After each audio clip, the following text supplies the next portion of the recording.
We have 11 amazing restaurants featuring a wide variety for every price range and appetite.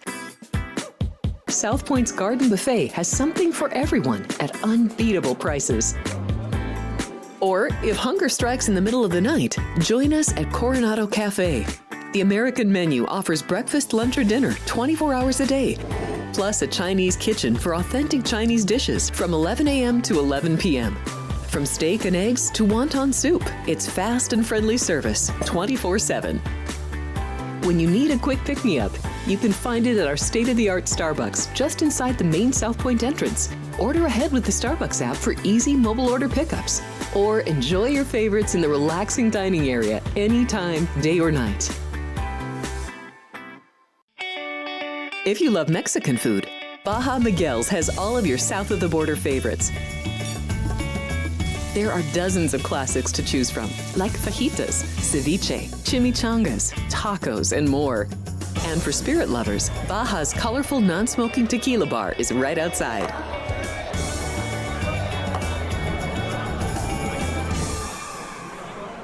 Or maybe you're in the mood for seafood. Big Sur Oyster Bar has fresh seafood prepared right before your eyes. Savor freshly shucked oysters, crab legs jambalaya, shrimp and lobster. Beers on tap and a selection of fine wines are perfect to pair with your seafood favorite. Whether lunch or dinner, you'll love this fun atmosphere, located just off the casino floor. Ready to shake things up? Step back in time and treat yourself to one of the oldest restaurant chains in the country. Steak and Shake, famous for original mouth-watering steak burgers and hand-dipped milkshakes in a variety of flavors. For some old-fashioned fun, try Steak and Shake. Sports by the book. Sports by the book. Sports by the book. Sports by the book, South Point Studio. We don't make stuff up here. I would only play the Pirates team total going under. What the hell happened to Minnesota's pitching? This total has really crashed without plumbing the lineup. I think this number's too high, but they're laying me the 6. Oh, I know. Caitlin Clark drives handle on the WNBA. Never mind all these Mickey Mouse other stations. We are giving you hands-on information. It's Sports by the Book at the South Point Studio. Here's Jeff Parles and Alex White. Welcome in. Good morning, everyone. It's Sports by the Book here on August 12th, 2025. I'm Jeff Parles. She's Alex White. Alex, we got ourselves another full card of baseball as we continue the march to the beginning of football season. We have almost reached the 10-day plateau. Yes, we have. It's getting a little bit tougher, this baseball, but a lot of fun. We're following, here's some of our divisions, and you're following with us. Should have just bet home run props yesterday, because I don't know if anybody heard Ryan from behind the scenes. They heard you and I's, but we were 3 for 3. Just only in Sacramento. We didn't do anything else with that, but Sacramento Fair only. enough. In one game. Hey, it was one game. Look, if you betted it the same game parlay, the books would have hammered us with ridiculous odds. But hey, it would have won. True. It would have been a nice price. Very true. If we had actually played it on Sean's account, who's not even here today. That's right. Sean would have definitely had it. Sean would have done it. Look, let Sean take the tax implications, right, Alex? That's always a good sign. All right, let's get just in case you did miss it, I did have Langoliers. Yeah, I had Caminero. And then Ryan said Soderstrom, and all three of them did homer in that game. That was, of course, another wind blowing out induced over as well. Get there. With a 7-4 win for Tampa, but let's get to some higher quality baseball games here. Let's start in the NL, and let's start with Cincinnati and Philadelphia. Phillies extended their NL East lead to the largest it's been all year at 6, with a come-from-behind victory last night. Terry Francona forgot what year it was. Let Andrew Abbott go too long. The Phillies end up putting a rally together, winning 4-1, a really good win for Philly, and really a missed opportunity for Cincinnati to get within a game of the Mets. They fall back to 2 and 3 in the loss column with the loss last night. Ranger Suarez and Brady Singer tonight in Cincinnati. Suarez, who has not been quite as good out of the All-Star break as he was pre-All-Star break, is a -150 favorite tonight at Great American Ballpark, +135 on the other side with the Reds, and a total of 9 tonight, Alex. Yeah, he has had a couple rough starts in there, but they're still letting him go really deep into these games. And I really don't trust Cincinnati against lefties. They are bottom 5 in OPS, bottom 3 in average and on-base percentage. So I tried to back Brady Singer in his last start, going up against Skenes on the other side, and did not fare well for me. He only went 3 2/3 and gave up 4 earned runs in that one. I like the Philly side. I think that's the right side. I think minus 150 is probably too cheap here in this one with Ranger Suarez going. I'm going to just steer clear. I've not liked how Suarez, even though you said correctly, like he's gotten length. He just hasn't pitched well. And he's the type of pitcher that kind of scares me when they have such a high-end first half, when their stuff is more, this may sound unfair, but junk ballish more so than anything. He's an off-speed guy. Can't blow you away at any point. Those kind of guys scare me as we get later in the season, especially with more film on them as well. But again, the Phillies have opened up a 6-game lead, taking full advantage of the Mets just collapsing in front of our eyes. Not the biggest lead in the National League, though. The Brewers, who did it again yesterday to push their win streak to 10, now have a 6.5-game lead on the Cubs. We'll get to the Brew Crew in a little bit. Oh, speaking of the Mets, they return home. They're 1-11 in their last 12 after completing a 7-game win streak before this run of ineptitude. Really, the Mets pitching has been an issue with the starters, and Clay Holmes has been a poster child for it. Has not gone longer than 5 1/3 innings in nearly 2 months now. And he goes against Spencer Strider tonight. Now, Holmes has not pitched poorly. He's just been completely inefficient, and that has really bedeviled the Mets starters, where only David Peterson has pitched into the 7th inning since the All-Star break. Wow. So it has been a high reliance on the Mets bullpen, and the Mets bullpen has showed cracks even with the big additions at the deadline. Holmes is minus 140. I think this price is crazy, in all honesty, Alex, because even though Strider has not been Strider this year, Strider has historically, other than that one start at Citi Field in his rookie year, has pitched great against the Mets historically. Would not shock me again with everything that has gone wrong for New York if Strider pitches well tonight. Reasonable price on the Braves, who actually played a good series over the weekend, sweeping Miami. Yeah, they did. I was going to ask you for your thoughts on this one. It is a lean for me to the Braves as well, getting that plus 125. The Mets just have so much to play for here, and you think they're going to just turn the switch. But, I mean, Strider, even in this year that he has struggled coming back from the injuries, he pitched well against the Mets this year, June 24th, 5 innings, just 2 hits, 3 earned runs, though, and 8 strikeouts in that one. So definitely a lean to the Braves side. I'm probably not going to jump in, though. There will be a lot of booing at Citi Field if things do not start well for the Mets tonight. Just throwing that out there as well. The natives are restless, to put it politely, right now with the way things have gone for the Mets. Even with the disaster that has been the last 12 games, the Mets have a 2-game lead for the final wild card. And as this format has proven, especially in the NL, you just got to get in the dance. Yeah. The 6th seed has made the NLCS all three seasons of this format, and have been in the World Series twice. So with Philadelphia and Arizona, the Mets fell to LA a year ago as the 6th seed. You just got to make the field more so than anything. And again, we'll get to the NL West race all of a sudden, which is 1 game now, and the Dodgers in that 3 slot. Which, boy, what a difference! Again, 10 days makes across the baseball landscape. Well, look at the team at the top. It's the Milwaukee Brewers, who unfathomably are 30 games over 500 and have won 10 straight games, 2 games away from thousands of burgers in Milwaukee yet again for the 3rd time, Alex, in the tradition that was started in the 40s. But today it's a little bit more difficult. They have to face Paul Skenes. Now, the Brewers did hit up Paul Skenes at AmFam Field the last time these teams played there a little bit over a month ago. It was Skenes' worst start of the season. And it came against these Brewers who just find a way to put the ball in play. Exit velocity be damned for their success. Peralta on the other side, Freddie's been great for the most part this year. He's a plus 110 dog, or excuse me, he's a minus 125 favorite, I should say. Skenes is a plus 110 dog here today with a total of 7 at AmFam. This is tough, right? It's not every day that you get Paul Skenes and the Pirates at a plus price here, but I really have no interest jumping in front of this Brewers team, especially. I talked about Paul Skenes probably almost a month ago now, and them kind of limiting his pitch count. But really, then he had 3 starts at home, and he's right back up to 90 pitches per game in his last 4. So I I don't know what to do with that. I don't know if it's a road thing and compared to when he's at home, them trying to, sell out tickets there. But I lean to the under. I don't really want to jump in that way either. So nothing for me in this one. I can't fault you either way for riding the way with the Brewers or taking a plus price with Paul Skenes. Look, when you're running hot, you're running hot. And the Brewers have now, again, this has been 2 months of running insanely hot. Yeah. Now, this is the longest win streak they've had this year now at 10.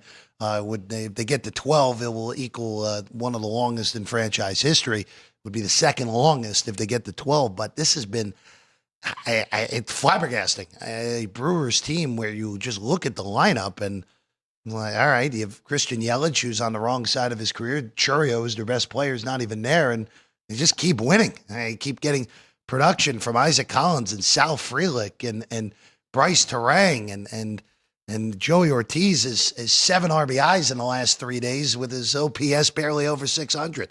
They just keep finding ways to win up there in Milwaukee with the biggest lead in the National League at 6.5 games over the Cubs entering today. All right, we go to St. Louis next. The Cardinals have quietly creeped back into the wild card mix as well because of the Mets 1-11 stretch. St. Louis within 3 after last night's come from behind victory after it looked like they were going to take a pretty bad loss. Blew up 1-0, down 2-1, and then Brendan Donovan bailed them out, their best hitter a night ago to win the game. The Cardinals are minus 185 tonight with Liberatore. Freeland on the other side at plus 165, a total of 8.5, Alex. I can't really do anything.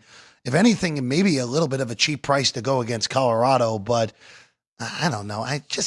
Even though Rockies' pitching's been awful and Freeland's been bad this year, just don't trust the Cardinal lineup at this point more so than anything, Alex. Well, and it's just not a team that I want to lay a big price like that with. And I mean, there's not a lot of teams that you really can. I tried to with the Dodgers yesterday, and it still failed me. So I would just tread lightly with that. I tried to make a case for Colorado yesterday, too, and they almost got there, or even with the run line. I don't trust Freeland as much as I did with Dollander on the road, and so I really have nothing either. This is a definite pass between these two. Let's go to San Francisco next. The Padres continue to win against the Giants. And more importantly for the Padres now, it is a 1-game deficit in the National League West. Again, the Dodgers have been a huge favorite all year long in this division. And, the power rating, LA is still number 1 in baseball, and they're going to be number 1 until they're no longer playing, whether it's them lifting the Commissioner's Trophy for the second straight year or if they get eliminated in the postseason. But this is, again, Alex, I said this after the deadline, and I really buy this. I think the Padres' power rating is off. Now, if you go up the full season offensive numbers, I understand it. But this is a totally different offense now with the addition of O'Hearn in there. Now, this is not a great matchup for them tonight because they have to face Robbie Ray with Nestor Cortez on the other side. Giants at minus 115, Padres even, total 7.5 after the Pods won last night. But, Alex, this is in an NL that all of a sudden that I thought the Central and the East races were going to come down to maybe even the final weekend. It's not looking like that to be the case at the moment. Dodgers and Padres play 6 times in the next 2 weeks starting this weekend. That is going to tell the tale of what happens out west with the Dodgers lead down to a minuscule 1. Hey, I'm with you. I was not there with the Padres, so I agree. I do think their power rating has definitely jumped up since the deadline, but I was the one begging for somebody to tell me a team to take with the most wins besides the Dodgers, because I've just seen these cracks throughout the whole season, and we'll see what happens when they get their full starting pitcher rotation back, but feels a little tough right now. I mean, it's not going well there in LA, but in this one here today, I'm going under 7.5. I don't love Nestor Cortez, but I think he can do good enough against this Giants offense that has definitely failed to get things going, and they are dead last against lefties in basically everything, OPS, on base percentage, and average. So I think he can do just enough, and then I love Robbie Ray on the other side, so I think he can slow down this Padres offense enough too. Low scoring game. Give me Padres 2-1. I look under in these Padre games in San Francisco is not a bad route to go, Alex. Again, most of these games have gone, all but one have gone under so far this year in San Francisco.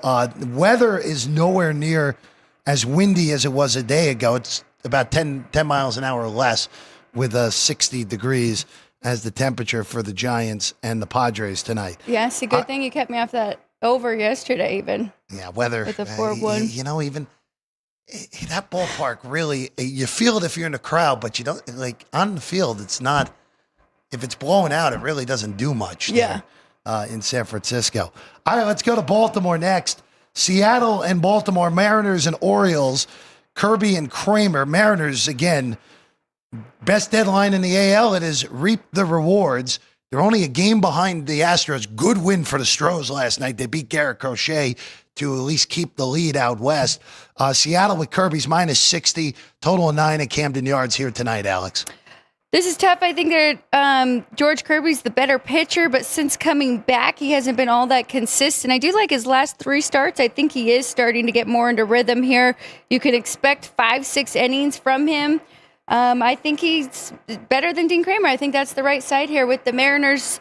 Just don't love that I already like the Phillies and the Mariners, 2 favorites on the road today, but that is where I'm leaning with Seattle.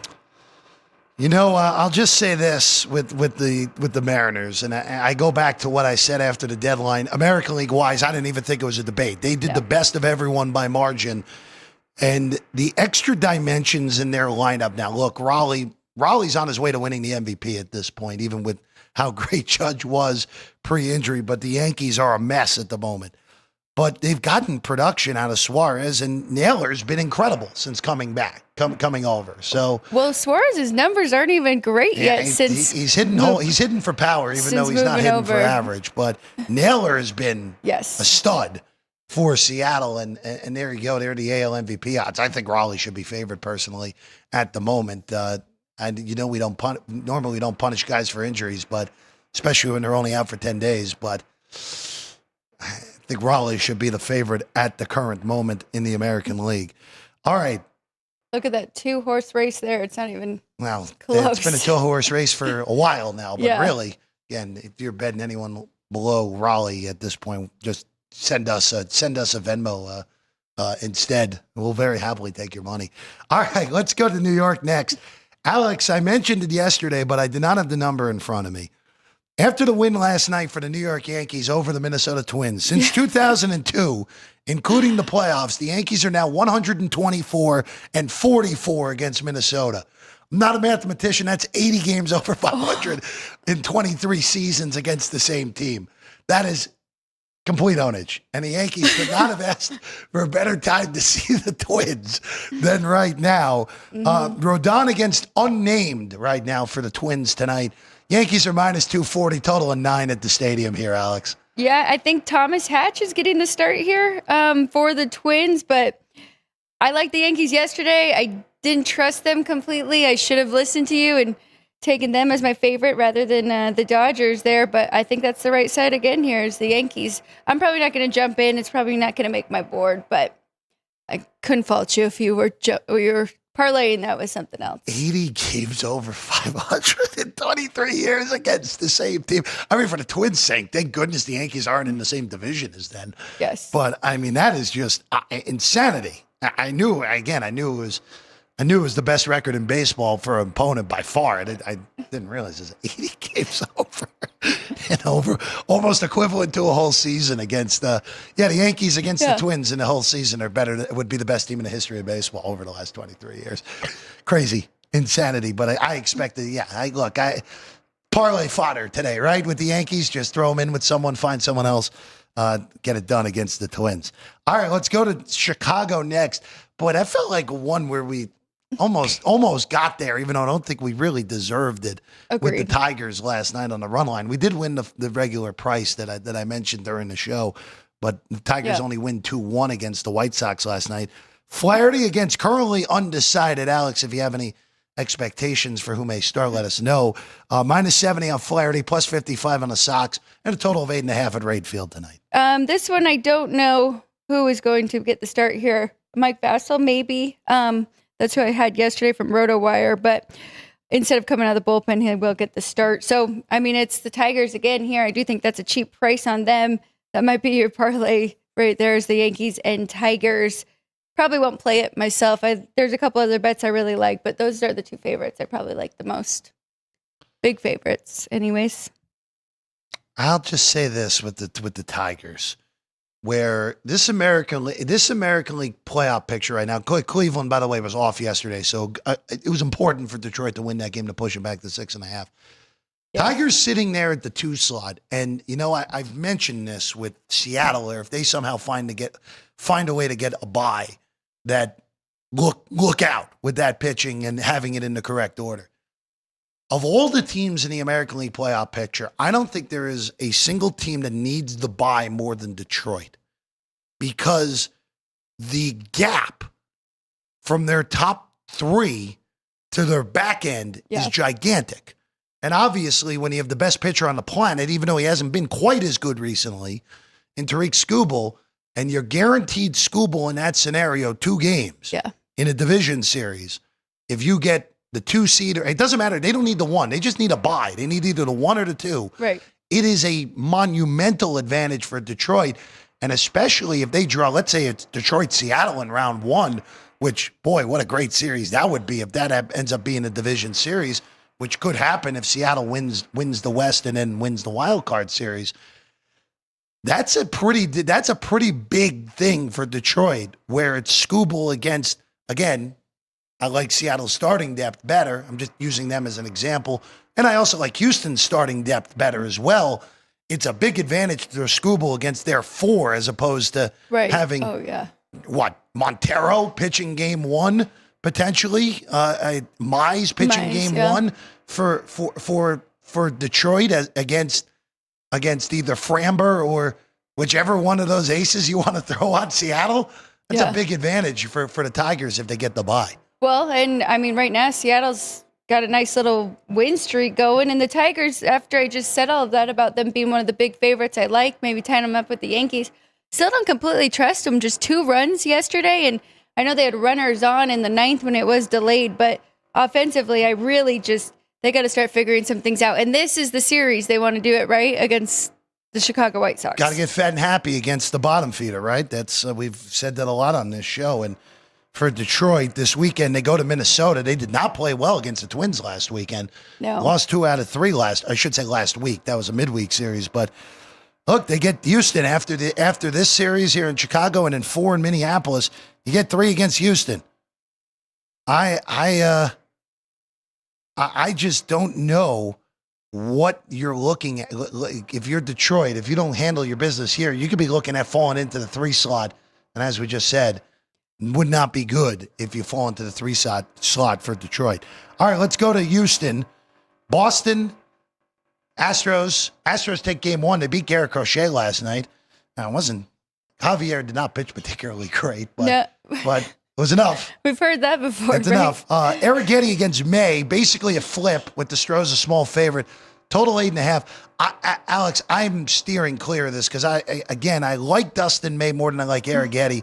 But I am concerned about May in that ballpark here tonight. I agree. That was probably my best play. It was my best play yesterday. I think you go right back to it. I think we can get some runs here. Both of these lineups have been really good. And, Arrighetti just coming back.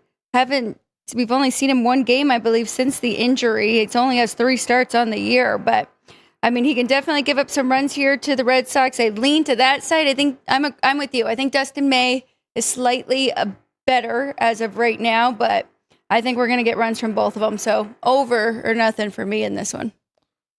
I'm with you. I would only be an over here. Again, Red Sox, yes, they can lose games. They've lost 3 out of 4 after the extraordinary hot streak, but still, 1.5 clear to Yankees, 4.5 behind Toronto. It's getting a little more dicey in that American League East now. Jays still holding on to the number 1 seed in the American League. We'll get to them in a little bit with a big series coming up north of the border against another playoff team. All right, let's go to Sacramento next. Boz and Lopez here tonight. And Alex, the weather in Sacramento is not quite as hot as yesterday, but the wind's now blowing out to left field tonight as opposed to dead center. Really, it's been center field wind more than a directional wind at that ballpark this year. It's 10. A's throw Lopez, Boz on the other side. There's some 9.5 out there. I would have no issue going over to 9.5 that happens to be out there, Alex. That would be the only look for me in this game. I'm just confused on what happened to Shane Baz. I thought he was more elite than what we've seen from him. In his last 4 starts, he's given up 4, 5, 2. That was a good start against the Reds.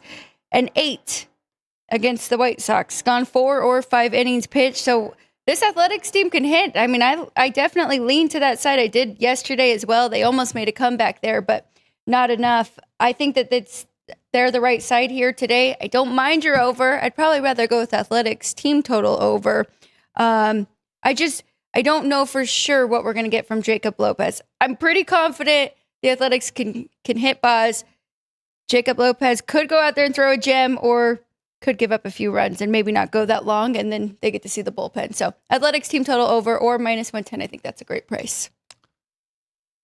I had no problem with the A's team total. It's been interesting. Baz totally melted down over, like you mentioned, over his last few starts. And I like what I've seen from Lopez. It could be a good, either trade bait in 2 years or a good piece when the A's get themselves to Vegas eventually in 2028. All right, let's go. Now he is coming off at 3 scoreless starts, right? So that makes me nervous. And his best start against Washington, 7 innings in that one. Might be due to get hit up a little bit. That's what makes me as well. Yeah. All right, let's go to Cleveland next. Marlins and Guardians. Junk and Allen, total of 9. Cleveland playing well. Back in the American League wildcard race, only a game behind the Yankees entering today's action. Marlins, you know what? It was a nice story, but they're not playing the Yankees anymore. So they lose 4 out of 5 over the weekend to the Braves, including getting swept out on Saturday and Sunday. It's -130 on Allen, +115 on Junk, total of 9. Alex, I still think we're overrating Miami in the market here. I don't love either of these starters. We've talked about Junk has been awesome control-wise, but gives up a ton of hits. Allen, kind of the same deal a little bit. But it would only be a look to Cleveland here would be the only look that I would look at for this. I'm not going to touch this one. I agree with you. Jansen Junk was awesome at first. Now we're seeing him kind of come back down to earth, and he's given up a lot of runs and hits in the last 4 starts. On the other side, Logan Allen is the opposite. He was pretty bad, and now he's coming into form. Just a matter if you're going off of right now or full season. So I don't really know what to do with this one. Kind of almost leads me to getting runs on both sides, but I'm just going to pass completely. Guardians, again, 1 game out of the postseason. I don't think anyone expected this even 10 days ago. And they're in it. They're in it. The Yankees only 1 game ahead of them, 2.5 behind Boston in the AL chase. I think we could have making a case for them, but there was just so much outside noise, a lot of things going on before the deadline, and it just seemed like, I don't know, it was like, couldn't hit. Forget Cleveland here. Couldn't hit more so than anything, right? And they really did struggle offensively. Offensively speaking, even last week where they had a good week and were 5-1, they only exceeded 4 runs twice. Yeah. So it's not like it's been a lot of close wins for Cleveland in this run to get back in it as well. All right, let's go north of the border. This is a humongous series. The Cubs, who are really at this point, the goal for the Cubs has got to be hold on to that, stay within range within Milwaukee, the 5-game series at Wrigley's next week, and stay in the top wild card. Make sure that wild card series, if you have to be a wild card, make sure it's played at Wrigley Field. Right. That's where they're at. And look, they're in control right now. They are a game ahead of Chicago, or ahead of San Diego at the moment, with the tiebreaker entering the action today. So at least they're in the right spot. But an important series against the number 1 seed in the American League with Toronto, Berrios and Brown tonight, and almost said Braxton. See, my mind's on football, Alex. Jose Berrios is a -120 favorite here tonight with a total of 9 north of the border. Ben Brown was going to come out of the bullpen after they got Soroka, and then with his injury, now he's coming back into the rotation. I like Ben Brown. I'm not really sure. I mean, I know his numbers aren't great, and he doesn't go that deep into games. I think that's probably more of the problem than anything, because his last 3 starts, he didn't walk anyone. Really held him to just a few hits and 1 earned run. There were a couple games. The Cardinals and the Royals definitely got to him before that happened. I think he can pitch well here against the Blue Jays. But on the other side, Jose Barrios, his numbers are pretty good as well, and they're very consistent. I think that's what you're getting from that side.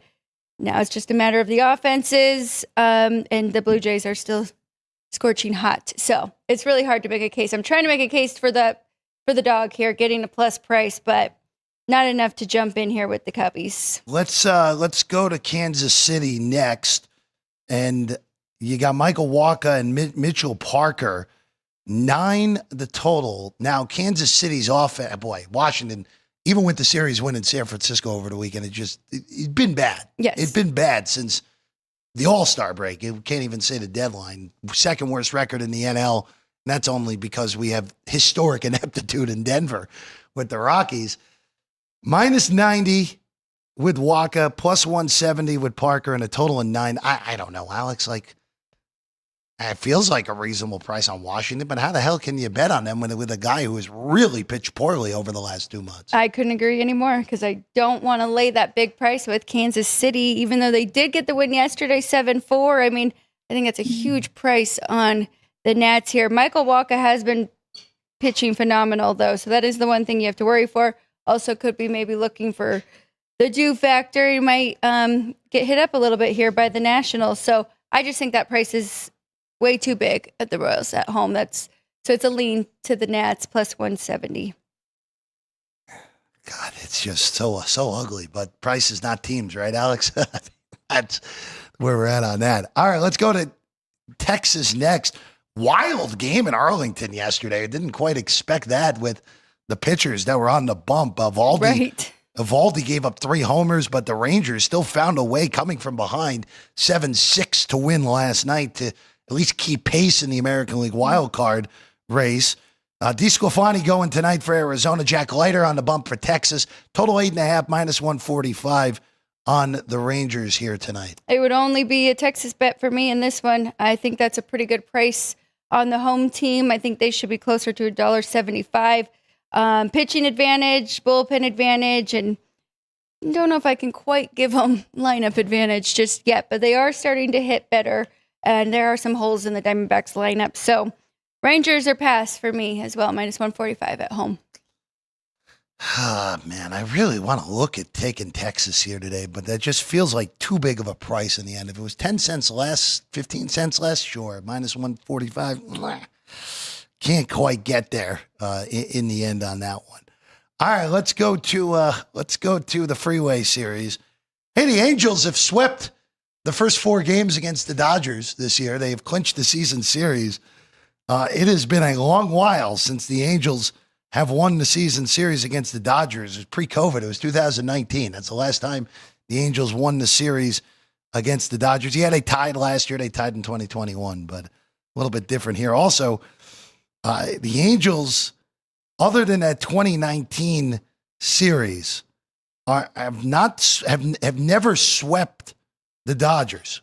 So it would be looking for the second time ever to sweep the Dodgers in a season series if they can take the last 2. Wow. Again, haven't been playing interleague very long, 1997. So Okay. Almost 30 years now, but not as big of a sample size as some would expect. Plus 165 tonight on Meteros on the Angel side. Sheehan goes for the Dodgers, minus 185, total of 10. Alex, I have no data on Meteros, but this is a wild price on Sheehan tonight. I get it. Guy with very limited data on the Angels side, but boy, almost $2 on the road with Sheehan tonight. That's a big price with a guy who should not be laying it. I think you should follow your instinct there because you said the same thing yesterday with the Angels, and I said, no, it's Yamamoto. They should get this one, and I was dead wrong. So I really have no idea what to do.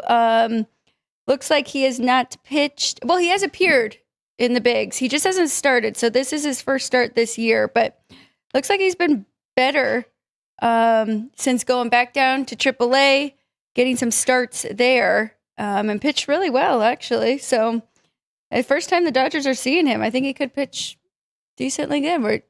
That's what we like, right? That first start up at the bigs. Well, I'm just the difference with today as opposed to yesterday is like we've talked about Jose Soriano all year. Correct. Where Soriano as a favorite has not been kind. Soriano as an underdog has been very kind this year. Yes, correct. Yeah. So I don't know. I very limited data on the Angels starter here tonight, but man, Sheehan is a big number, which probably means the Dodgers won 11-3 today. But I'm going to just steer clear. I was thinking that over too, but don't mind it. The fact that we don't know what Victor Medeiros can do, we'll probably want to stay away. All right. We're going to take a quick break. When we get back, we'll have the whiteboard, we'll have the trivia answer. Also, some NFL news that came down this morning that at least caught me a little bit off guard. We'll just keep you updated on a NFC North starting quarterback who apparently went under the knife when we get back. Sports by the Book, South Point Studio. South Point Casino has plenty of attractions for the whole family. Catch a movie. Our 16-screen movie theater includes 2 XD Extreme screens for the ultimate in viewing, sound, and luxury. After the show, treat the family to a variety of treats at our old-fashioned ice cream parlor, Kate's Corner.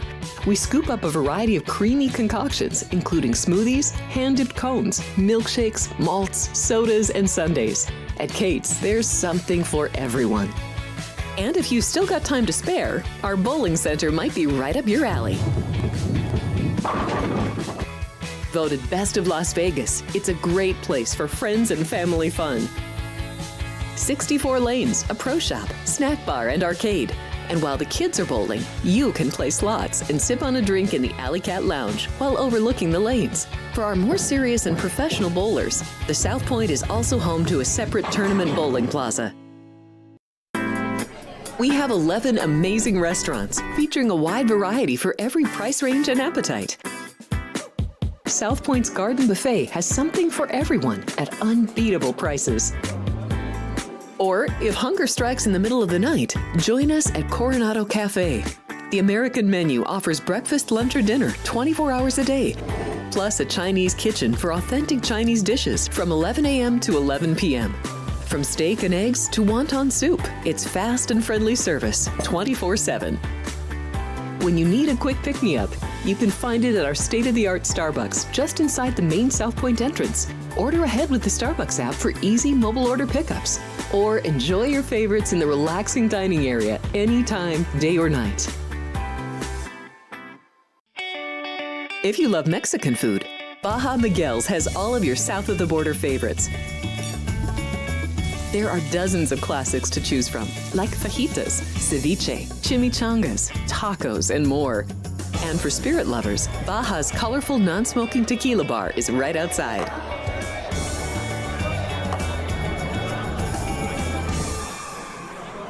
Sports by the book. Sports by the book. Sports by the Book. Sports by the Book, South Point Studio. We don't make stuff up here. I would only play the Pirates team total going under. What the hell happened to Minnesota's pitching? This total has really crashed without plumbing the lineup. I think this number's too high, but they're laying me the 6. Oh, I know. Caitlin Clark drives handle on the WNBA.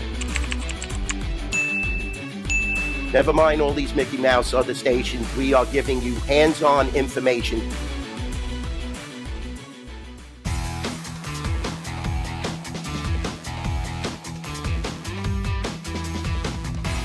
Welcome back in Sports by the Book, South Point Studio. Jeff Parles, Alex White. Shout out to Dean, who's liking our NFL preseason specials. Hey, we're almost there too. We're gonna be they're gonna all be recorded soon. We're waiting on your back, Matthew Stafford. Let's just say that more so than anything. And Daryl likes the over with the Red Sox and the under with the Padres tonight. So a little over, a little under, a little bit of this, a little bit of that. Here for Daryl in the chat here today. All right, we teased it before the break. Just want to bring this up because this came down this morning.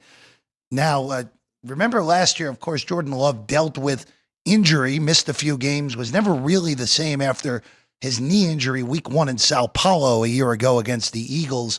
Yeah, they made the Packers made the playoffs, but again, we're not really overly competitive in that loss to the eventual champions in round 1.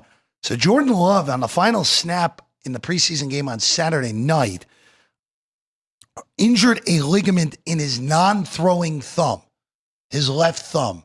He had surgery earlier today. The Packers expect him to be ready for week 1. As we've talked about, Alex, and we talked about this when the Packer preview comes live, we talk about their gigantic Week 1 matchup. Yes. That could tell the story of the way the NFC North is not only perceived, but how it could go. They played Detroit right out of the chute in Week 1. It is a mega game for Green Bay. And look, it is the non-throwing thumb, so it's not a catastrophe by any stretch, but not going to see him again this preseason. Green Bay looked awful on Saturday night and did not look good in the 2 series Love played against the Jets on Saturday night. It's a little bit worrisome, especially for a guy who last year, Week 1 injury, never the same after that. Granted, a knee is significantly different than a non-throwing thumb. Yeah, no, it definitely is. And we've seen guys kind of play through the season with injuries like that, but now he doesn't get to practice leading up to it. I'm just curious what the number is because you were getting 2.5. You still can get some 2.5s out there right now with the Lions. And remember one of my previews, I said that was a great teaser leg to throw in with something else, taking the Lions up through that 7. So might jump on that now before, if anything else comes out, or maybe he's not playing Week 1. Well, that's the thing. It's a little under a month away. I think he should be ready by then, and the Packers are pretty well convinced he'll be ready to go. But again, for a guy with injury history, it's a little bit scary, even if it is the left thumb for Jordan Love. By the way, Green Bay is a 6-point underdog this weekend in Indianapolis in Week 2 of the preseason. I'll take this. Yeah. The eyes got wide. Indy looks... Indy, that's also an early bet side, Indianapolis, this week from 5 to 6 here at the South Point. Don't worry, we'll have a whole preseason discussion on Friday when Chris Andrews is in. We'll tell you where all the action has moved on the preseason. That is almost the entire card this weekend is on Saturday. All but 4 games for the NFL preseason land on Saturday here in Week 2. All right, trivia time. More Olympics from our guy Vince. On this date in 1936, Summer Games in Berlin, American diver Marjorie Gestring became the youngest individual winner of Olympic gold. Who is the youngest athlete overall to win an Olympic gold? So that includes all events, individual, team, everything. And that we go to 1994 in the Lillehammer. It was Kim Young-min of South Korea won a gold as a member of the 3,000-meter short track speed skating relay team. At the time, she was only 13 years old and 86 days. Gestring was 13 years, 268 days. So a little under 200 days as Kim Young-mi back in 1994 won gold, a part of that speed skating team. Nick barely beats out JR to knock him off today. We're tied at 4 here entering, we're close to the back half of August. We'll be on the back half as of Friday. So Nick gets it done to tie JR at 4 through the early portions of August. These two are always making it interesting, right? Going back and forth. They're like the Mets and the Phillies. Oh, no. We go Dodgers Padres right now. Gotta be get closer divisional race. So there we go. Speaking of the Phillies, Alex White.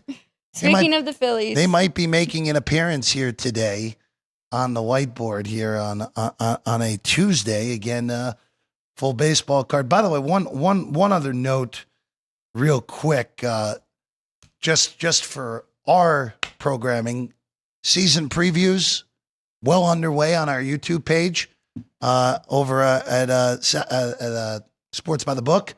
Gone Racing, always available on Thursdays. Shane Van Gisbergen won again, so I guess everyone will be tuning in on Thursday for Motley and Gone, getting you ready for the weekend in NASCAR across the board. So just want to make sure everyone is aware of that. That's on Gone Racing on YouTube, and of course we're on YouTube if you're watching us right now on Sports by the Book. One more thing too is now Skenes and Freddie Peralta, Pirates versus the Red Hot Brewers, down to 6.5 basically everywhere. Okay. All right. Well, just keep piling the under. Again, Brewers have been 7 straight overs now. I think memory serves me correctly. JR, yesterday went over again in Milwaukee as they just put it on the Pirates yesterday. Well, actually, you know what? It was number dependent yesterday because it landed 7-1. I'm surprised they didn't go over there. All right, go ahead, Alex. Here we go. 3 bets for you today. I do like the Rangers. I was trying to figure out if I should take the team total, but 4.5 feels a little high for them there. So I'm going with the Phillies on the road, minus 150. Ranger Suarez. The Reds struggle against lefties. I think this is a good spot for the Phillies to get fat and happy in that division. Padres Giants, I'm going under here at 7.5, and then I'm going back to it with the Red Sox and the Astros. Both lineups are hitting very well, so we're going over 8.5 in that one. Going back to the well in Houston again. Got there pretty easily yesterday with better pitchers than there are on the bump today. I would say so, right? Yeah, well, definitely Crochet. Definitely Garrett Crochet. Again, still kind of a work in progress for Christian Javier. Even though it was pretty cool to see Bregman homer yesterday back in Houston, even though it was not enough for the Bo Sox last night against Houston. All right. That's what we got for you here today. We're back tomorrow. Alex, actually, if you're at Bet Bash, say hello to our own Alex White over the next, tomorrow especially. Make sure you say hello to Alex if you happen to see her, if you're watching us down from Bet Bash here in Las Vegas. I'll be holding down the fort here in the studio tomorrow. We're looking at it'll be baseball for sure, but college football, maybe even some soccer tomorrow. Boy, be looking all over the map potentially, literally all over the map, not just to say the very least. So we'll be looking at that tomorrow right here at 10 a.m. here on the YouTube page at Sports by the Book. Brian, Jerry, Vince, and Drew Dog. Sean, thank you all as always. Alex, good work. Let's go 3-0 here today. Go. With the 2 totals and the Philadelphia Phillies here tonight. I'm Jeff Parles. She's Alex White. We'll see you tomorrow. Sports by the Book, South Point Studio. Live as always from the South Point Hotel and Casino here in Las Vegas.